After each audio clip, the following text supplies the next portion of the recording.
¿Está el paraguas nuclear europeo a punto de desaparecer? En la Conferencia de Seguridad de Múnich de febrero de 2026, el debate ya no es si debemos protegernos, sino cómo hacerlo cuando ya no podemos confiar en aliados históricos. Hoy analizamos la propuesta más ambiciosa y delicada de la última década, la autonomía estratégica de defensa. Una Europa sola ante la amenaza. Escucha este análisis a fondo y, al terminar, déjanos tu valoración en comentarios. La seguridad de nuestro futuro está en juego. Empezamos. Imagina que estás en una encrucijada. A un lado, quien ha sido tu protector durante décadas, de repente se vuelve impredecible. Y al otro, un vecino cada vez más agresivo que, no duda en agitar su arsenal nuclear. Pues esto no es una película de espías, es la pura realidad a la que se enfrenta Europa, o al menos es lo que nos cuenta un informe clave de febrero de 2026 que tenemos hoy sobre la mesa. Efectivamente. Hoy vamos a meternos de lleno en un análisis del Grupo de Estudio Nuclear Europeo. El título lo dice todo. Cuidado con la brecha de disuasión, evaluando las opciones nucleares de Europa. Y es un documento que no se anda con rodeos, va directo al grano. Directo a un dilema de seguridad que, la verdad, quita el sueño. La idea principal, para que nos hagamos una idea, es que la era de la complacencia estratégica en Europa, pues se acabó. Se acabó, sí. Revelador, como una elección entre malas opciones. Vamos a ver por qué es tan urgente y qué caminos, todos bastante complejos, podría tomar el continente. Pues vamos a ello. Muy bien, pues metámonos en faena. El informe arranca con una afirmación muy potente. Europa ha entrado en una nueva era nuclear. Sí. Y no por una sola razón, sino por dos grandes shocks que han sacudido los cimientos de su seguridad. A ver, desgranemos esto. ¿Cuáles son exactamente esos dos impactos? Pues lo más fascinante es cómo se combinan, cómo se retroalimentan el uno al otro. Ajá. El primer impacto, el más obvio, es el desafío ruso. Y no hablamos solo de la invasión de Ucrania en 2022, que también. El estudio lo llama, y me parece muy acertado, revisionismo con respaldo nuclear. ¿Qué quiere decir eso exactamente? O sea, que Moscú ya no se esconde. Usa la amenaza atómica abiertamente como una herramienta para presionar, para coaccionar, para intentar cambiar las fronteras de seguridad en Europa. Pero a ver, la amenaza nuclear rusa no es algo nuevo. ¿Qué ha cambiado para que ahora se considere un shock? ¿Es solo retórica o hay algo más tangible? Buena pregunta, porque ahí está la clave de todo. Hay cambios muy concretos. Uno de los puntos más alarmantes que se analizan es la actualización de la doctrina nuclear rusa, de noviembre de 2024. ¿Y qué dice esa nueva doctrina? Antes era más defensiva. Ahora se reservan explícitamente el derecho a una respuesta nuclear no solo contra quien les ataque directamente, sino también contra los estados que apoyen a ese agresor. O sea que si un país de la OTAN ayuda, por ejemplo, a un vecino que ha sido atacado por Rusia, según esa doctrina, podría convertirse en un blanco nuclear legítimo para el Kremlin. Exactamente. Amplía el arco de la amenaza de una forma drástica. Y no solo teoría, no se ha quedado en el papel. Claro. El documento pone el foco en el uso del misil balístico de alcance intermedio Oreshnik contra Ucrania. Y esto se interpretó en todas las cancillerías occidentales como una señal muy directa. ¿Por qué? Por el tipo de arma. Por el alcance. Es un misil que, teóricamente, puede recorrer hasta 5.500 kilómetros. Vaya. Lanzado desde Kaliningrado, por ejemplo, podría llegar hasta Islandia. Así que usarlo en Ucrania fue un mensaje clarísimo para los aliados de la OTAN. Os estamos viendo. Sí. Nuestras capacidades pueden alcanzar a cualquiera que ayude a nuestros enemigos. Fue una demostración de fuerza con unas implicaciones estratégicas enormes. Entendido. Ese es el primer shock. Una Rusia más agresiva con menos reparos. Y el segundo, el informe lo llama el shock Trump. Y aquí permíteme que dude un poco. ¿No es un poco exagerado? Porque al final, durante su primera presidencia, Estados Unidos no abandonó la OTAN. ¿No podría ser que el informe esté sobrereaccionando a la retórica? Es un punto de vista interesante y de hecho el informe lo aborda. No se centra solo en las palabras, sino en cómo esas palabras han provocado una erosión medible de la confianza. La famosa frase de Trump de «si no pagan, no los voy a defender». No los voy a defender. Sí, la recuerdo. No fue un comentario aislado. El estudio lo enmarca en un patrón mucho más amplio, que incluye la inestabilidad política interna en EU, US o las políticas económicas de confrontación. ¿Y hay ejemplos concretos de esa erosión, más allá de las palabras? Desde luego. Y hay uno que me ha llamado mucho la atención, que parece casi surrealista. Son las repetidas amenazas de apoderarse de Groenlandia. Espera, ¿cómo? ¿Apoderarse de Groenlandia? Pero si es territorio de Dinamarca, un socio fundador de la OTAN. ¿Se lo tomaron en serio? Bueno, al principio causó estupefacción, claro, pero la insistencia lo convirtió en un síntoma. Un síntoma de una profunda falta de respeto por la soberanía de un aliado. Ya. No es que pensaran que los marines iban a desembarcar, sino que demostraba que para esa administración las alianzas no eran sagradas.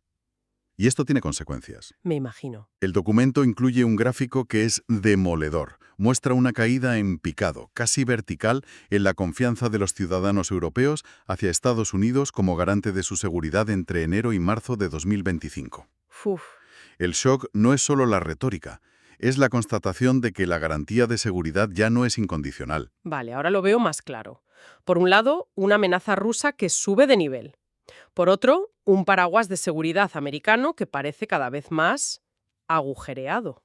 Y aquí es donde los autores introducen un concepto que me parece crucial, la brecha de disuasión. Exacto. Y es fundamental entenderlo bien. La brecha de disuasión no significa que Estados Unidos vaya a retirar sus tropas mañana. No, es algo más sutil y más peligroso. ¿Qué es entonces? Desde Europa y la voluntad o la capacidad real de Estados Unidos para defenderlos. Es como si Moscú viera una grieta en el muro y se preguntara, ¿y si empujo un poco? ¿Se derrumbará? Justo, esa es la idea. El peligro es que la ambigüedad, las señales contradictorias desde Washington, inviten al Kremlin a poner a prueba la unidad de la alianza. Con una agresión limitada, quizá. Quizá. Una agresión calculada contra un miembro de la OTAN, apostando a que la respuesta de la alianza será débil, o tardía, o que estará dividida porque Washington dudará. Una ventana de oportunidad para el adversario. Exacto. Por eso el informe advierte que Europa debe actuar ya para cerrar esa brecha, porque la inacción es el mayor riesgo. Esperar a que la crisis estalle sería, bueno, un fracaso estratégico de manual. Bien, el diagnóstico es claro y, francamente, bastante sombrío. Esto nos lleva al núcleo del informe, las posibles soluciones. Y se insiste mucho en que no hay una opción buena, No. sino un menú de malas opciones. Empecemos por la que parece más obvia, la que sigue vigente hoy.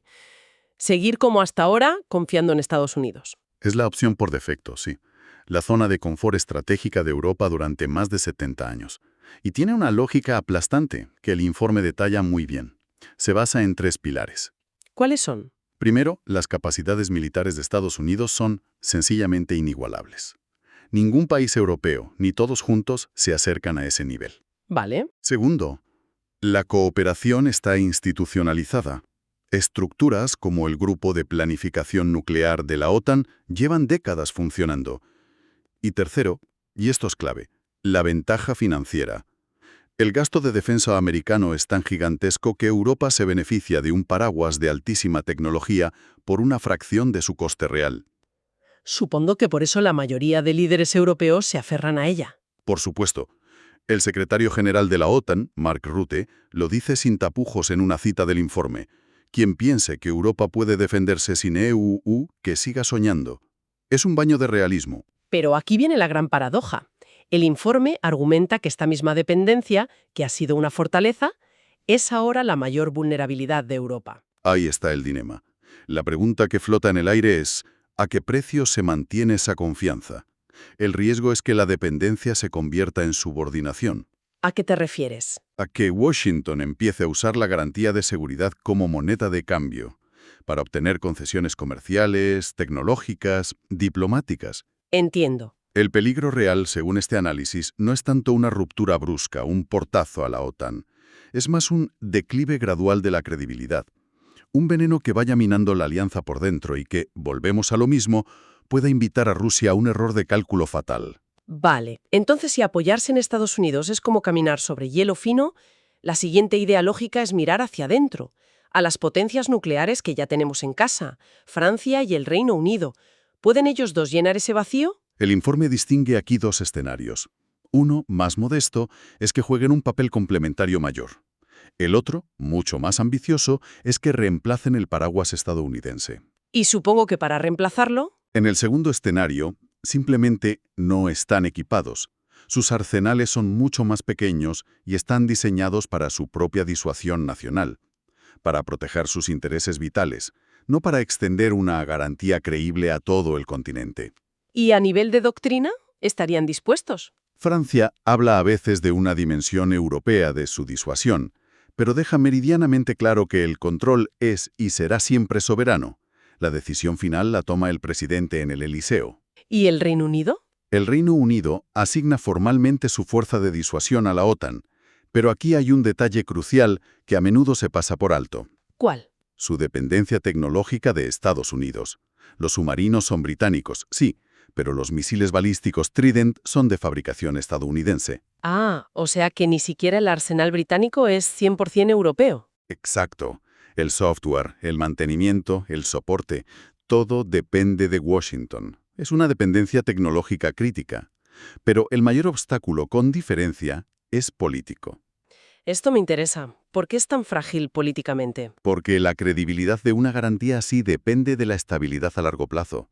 Y los autores del estudio citan a la líder política francesa Marine Le Pen, cuya postura es un rechazo frontal a compartir la disuasión. ¿Y qué dice exactamente? Su frase es lapidaria.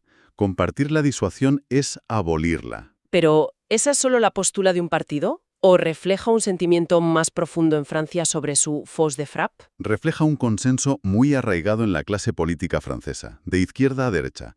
Ven la disuasión como el pilar último de la soberanía nacional, algo que no se puede delegar ni compartir. Claro. Y esto crea una incertidumbre gigantesca en Berlín, en Varsovia, en Tallinn. ¿Cómo vas a basar tu seguridad existencial en una promesa francesa que podría cambiar radicalmente de un día para otro tras unas elecciones? La viabilidad política, a día de hoy, es casi nula. Es increíble. Cada puerta que abrimos parece cerrarse de golpe. Depender de EU es un riesgo, Francia y el Reino Unido no son una solución. Esto empuja a buscar algo completamente nuevo, ¿no?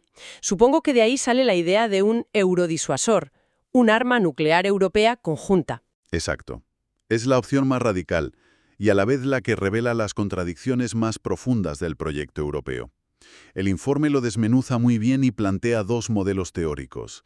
El primero sería un modelo intergubernamental. ¿Qué significa eso? Un comité de líderes decidiendo, ¿sí? Imagina al Consejo Europeo, a los 27 jefes de gobierno, intentando decidir por unanimidad o por mayoría si lanzar un ataque nuclear en mitad de una crisis existencial. Sería un caos. Con el tiempo en contra, además. El informe lo califica sin rodeos como una receta para la parálisis. No es una opción creíble para un adversario. Entiendo. Demasiado lento y caótico. ¿Y la otra vía? Un modelo supranacional. Delegar la autoridad de lanzamiento en una figura europea, como el presidente o la presidenta de la Comisión, por ejemplo. Operativamente esto sería mucho más creíble. Permitiría una respuesta rápida. Pero es un imposible político. ¿Por qué? Porque para que eso funcionara, no estaríamos hablando de la Unión Europea que conocemos. Estaríamos hablando de unos Estados Unidos de Europa, una federación con un nivel de integración política que hoy es pura fantasía. Claro. El eurodisuasor no es solo un problema militar, es un problema existencial para la UE actual. Ningún Estado, y desde luego no Francia, va a ceder la soberanía sobre el botón nuclear. Y a esto se suman más barreras, supongo. Legales enormes. El Tratado de No Proliferación o, en el caso de Alemania, tratados específicos que le prohíben controlar armas nucleares. La conclusión es tajante. Es una opción irreal a corto y medio plazo. Vaya. Si las opciones colectivas son tan problemáticas, parece que solo queda el camino más drástico y solitario. Sí. Que cada país se las arregle por su cuenta. La proliferación nacional. Y este es uno de los puntos más preocupantes del informe. Señala que este debate, que parecía un tabú enterrado desde los años 60, ha vuelto. ¿En serio? Ha vuelto a la superficie en países como Alemania y sobre todo Polonia. Cita directamente al primer ministro polaco, Donald Tusk, afirmando que Polonia debería buscar capacidades avanzadas, incluidas las armas nucleares. ¿Y cuál es la lógica que hay detrás de una postura tan extrema? Suena a romper la baraja por completo. Es la lógica del escepticismo total. Es la conclusión a la que llegarían los países que se sienten más expuestos si todo lo demás falla. El razonamiento sería, si no puedo confiar en Estados Unidos, y tampoco en la estabilidad política de Francia, y una solución europea es una quimera, la única garantía final, la única verdaderamente creíble, es tener mi propio arsenal. Es la opción del sálvese quien pueda. Totalmente. Entonces, si recapitulamos, el panorama que dibuja el informe es el de una Europa completamente atrapada. Sí. Atrapada entre un protector que ya no es fiable, unas potencias internas que no tienen la capacidad o la voluntad para cubrir a todos, y unas soluciones colectivas que parecen política, legal o existencialmente imposibles. Has dado en el clavo. La conclusión principal del informe no es proponer una solución mágica, porque sabe que no existe. Su verdadero objetivo es lanzar una advertencia muy seria. ¿Cuál?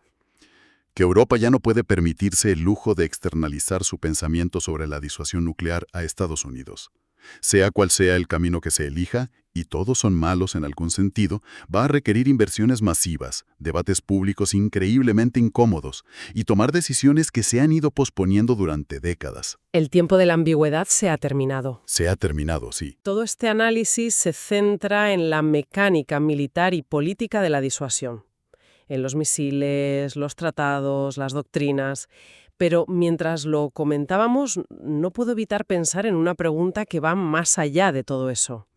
Una pregunta para quien nos escucha. Es inevitable, porque si la conclusión final es que el único camino hacia la autonomía estratégica real de Europa pasa por desarrollar una capacidad nuclear propia, ya sea conjunta o proliferada, ¿qué le haría esa transformación al alma del propio proyecto europeo? Exacto. Un proyecto que, no lo olvidemos, se fundó sobre las cenizas de la guerra, con los ideales de paz, de cooperación, de superar los nacionalismos, no sobre la capacidad de empuñar el arma definitiva. ¿Podría sobrevivir Europa a ese cambio de identidad?